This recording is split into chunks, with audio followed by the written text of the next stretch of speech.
কিছুক্ষণ আগে, ঘন্টা দুই আড়াইক আগে, বাংলাদেশে ঢাকায় একটি অত্যন্ত দুঃখজনক এবং জঘন্য একটি ঘটনা ঘটেছে। ইনকালাব মঞ্চের নেতা জনাব ওসমান হাদি, তাকে গুলি করা হয়েছে,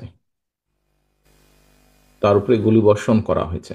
আমরা কিছুদিন আগে দেখেছি চট্টগ্রামে একইভাবে আমাদের আরেক প্রার্থীকে গুলি করা হয়েছিল। প্রিয় ভাই বোনেরা, প্রথমেই আমি এই ঘটনার জন্য তীব্র ঘৃণা এবং প্রতিবাদ জানাচ্ছি।